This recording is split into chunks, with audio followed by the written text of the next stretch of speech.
Here come the fun police.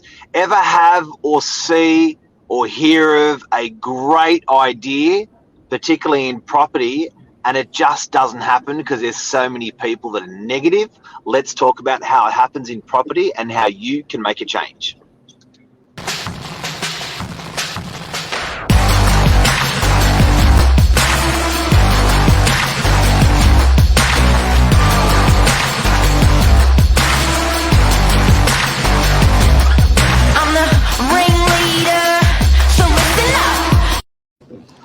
Good morning, everyone. Welcome to Morning Minutes. Myself, Michael Bergio, Mark Novak, episode 524, the fun police.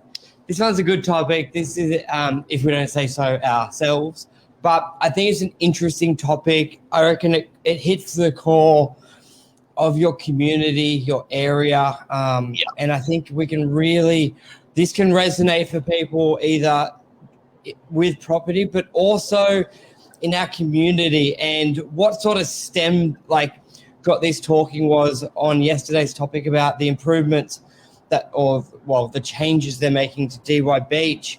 And I sort of said to Mark, how annoying is it and frustrating that we don't whatever word you want to use, utilize, privatize, commercialize the beach.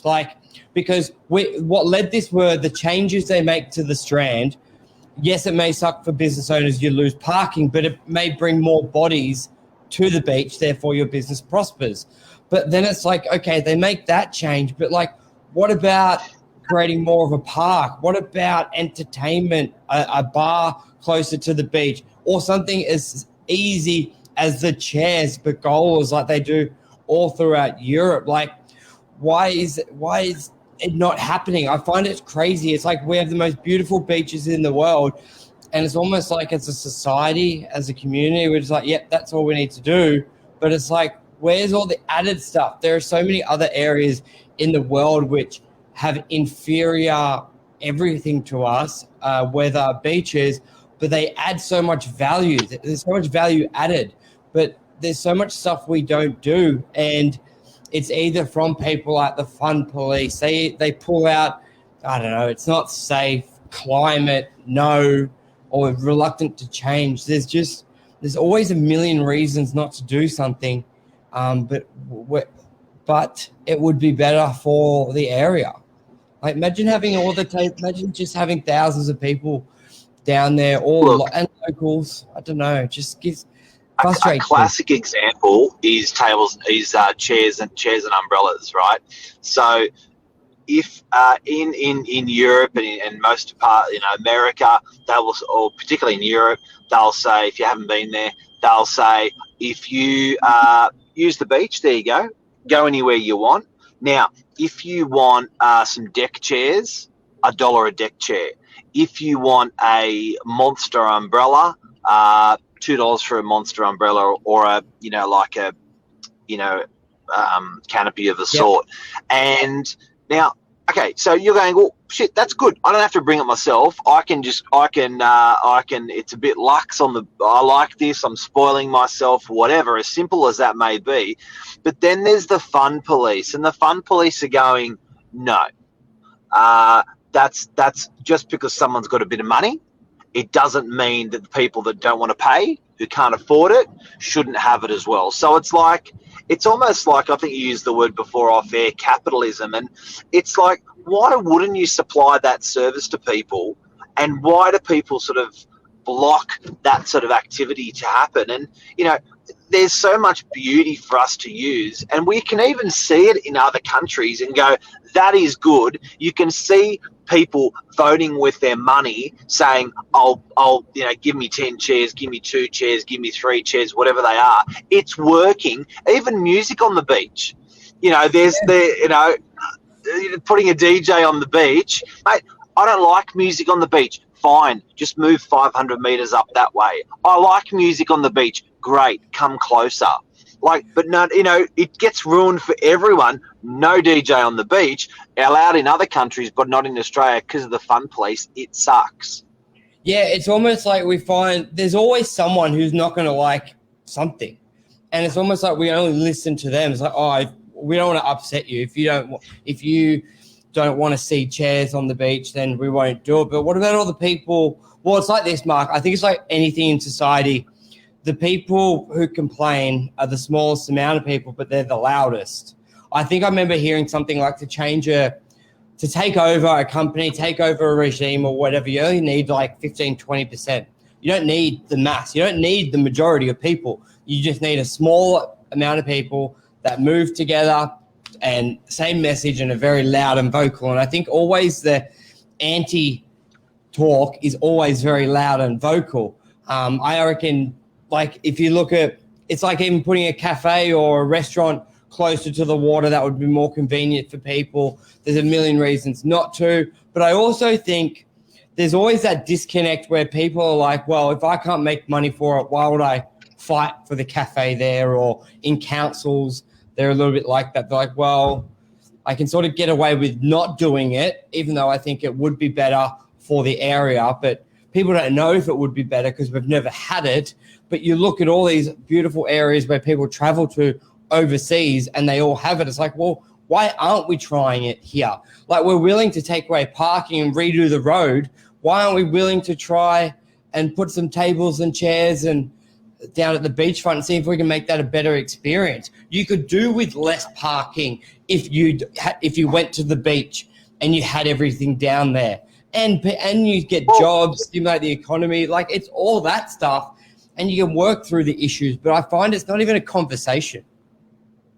I'll give you a working example. How many cafes and restaurants wanted outdoor seating in the last 5, 10, 15 years and got it during COVID?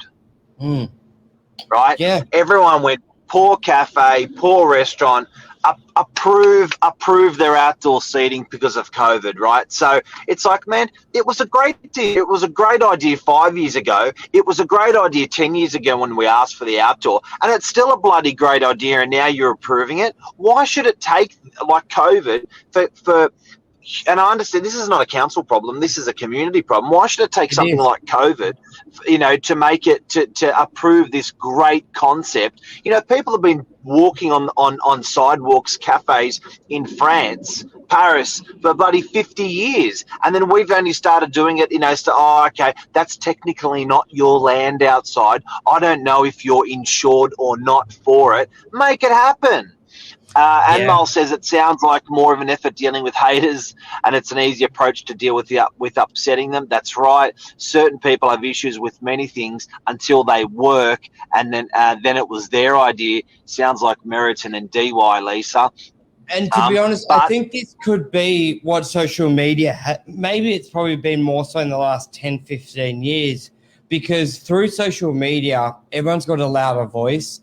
And the dumber voices are louder as well. The negativity is louder as well. So before, if you were, wanting to open up a restaurant, you would just deal with council, maybe a few letters go out. You wouldn't have that impact and it would go through. But these days, a Facebook post will have 1,000 people telling you you're evil and you shouldn't open that up there. And how could you do that? Talk about the climate.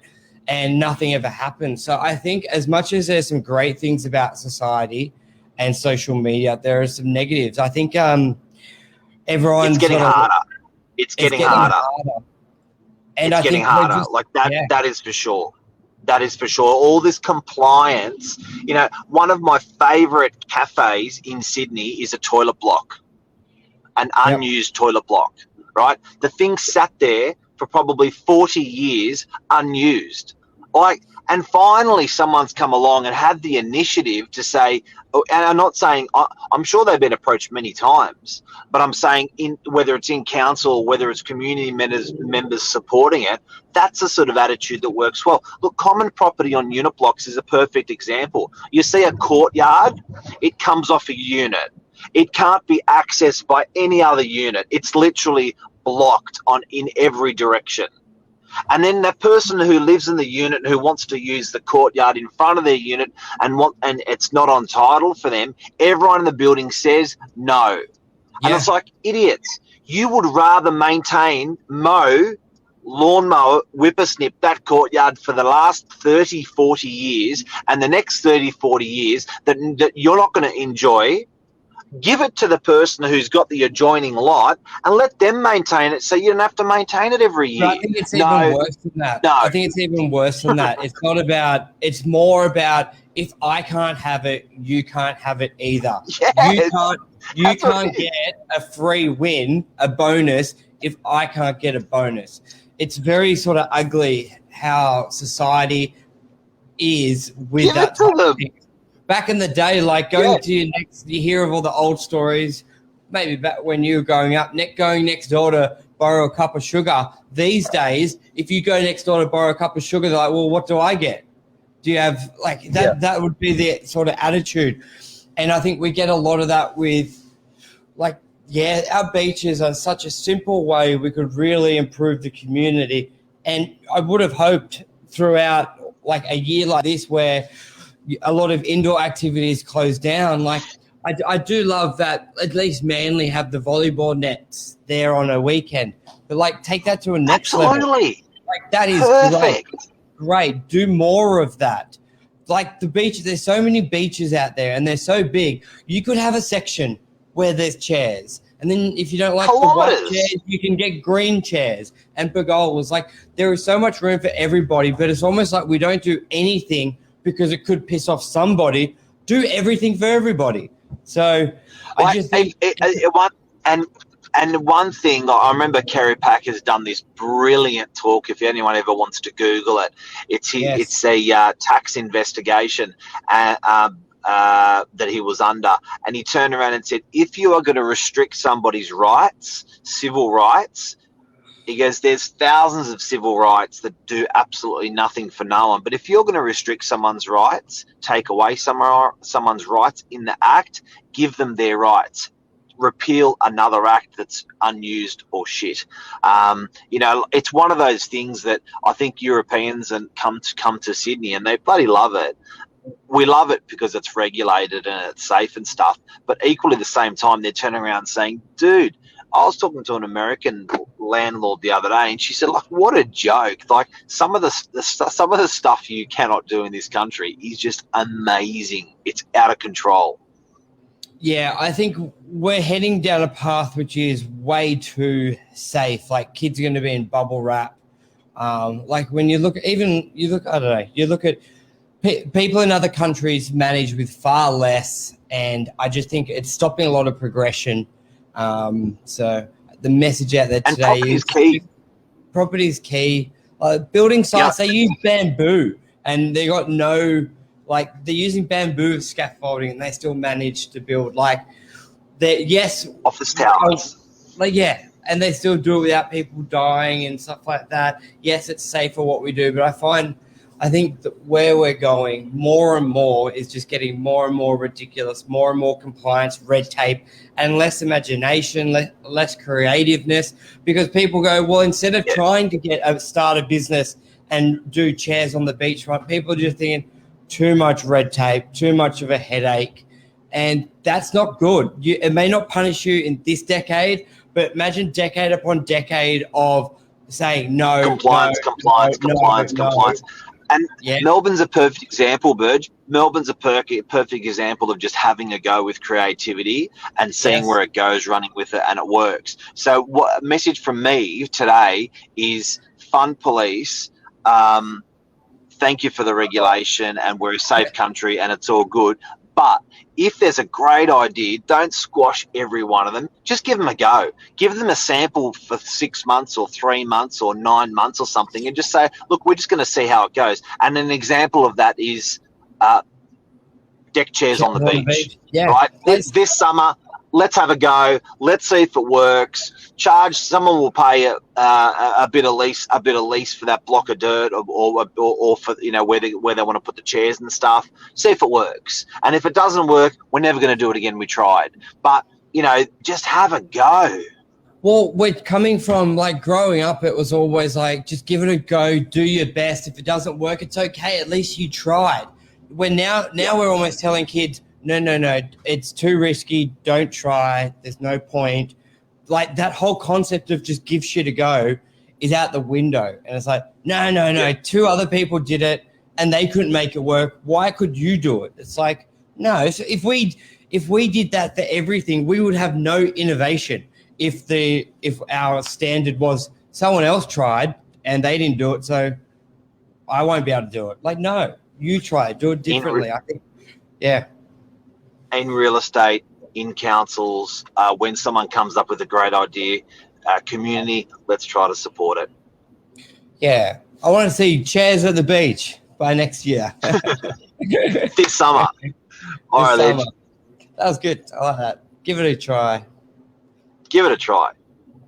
All right. Take care, Thanks, Mr. everyone. Bergio. Cheers. See everyone. Cheers.